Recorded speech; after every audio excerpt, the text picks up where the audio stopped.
સાબરકાંઠા જિલ્લાના પ્રાંતિજ ખાતે વર્ષોથી ચાલી આવતી પરંપરા આજે પણ યંત્રયુગમાં યથાવત છે અને હોળી ધૂળેટીના ત્રીજા દિવસે માતાજીની જાતરની સાથે સાંસ્કૃતિક કાર્યક્રમો પણ યોજાય છે। પ્રાંતિજ બંબાવાસ ખાતે આવેલ જોગણી માતાના મંદિર ખાતે દર વર્ષે હોળી ધૂળેટીના ત્રીજા દિવસે ધાર્મિક સાંસ્કૃતિક કાર્યક્રમોની સાથે માતાજીની જાતર થાય છે।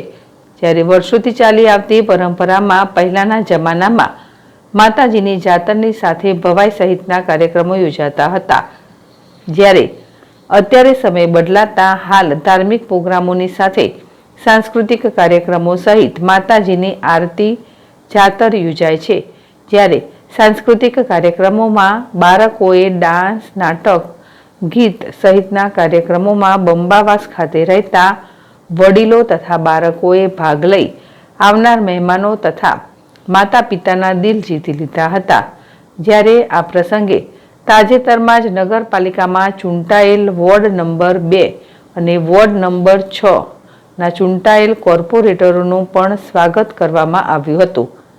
તો આ પ્રસંગે ભાજપ શહેર પ્રમુખ કુશવભાઈ બ્રહ્મભટ્ટ, દર્શીલભાઈ દેસાઈ, નિકુંજભાઈ રામી, રશીદ ખાન સુમરા, મહેશભાઈ મકવાણા, વિપુલભાઈ ભોઈ, સુરેખાબેન મકવાણા, જ્યોત્સનાબેન વાઘેલા તથા નગરપાલિકાના પૂર્વ મહિલા કોર્પોરેટર દીપ્તિબેન બ્રહ્મભટ્ટ, હાર્દિકભાઈ બ્રહ્મભટ્ટ, નટુભાઈ બારોટ સહિત ઉપસ્થિત રહ્યા હતા।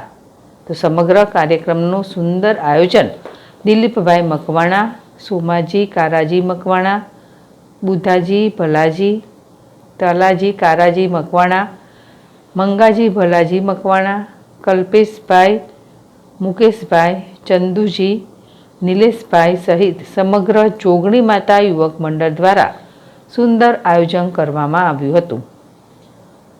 જીલ રાવળ, ZSTV પ્રાંતિજ।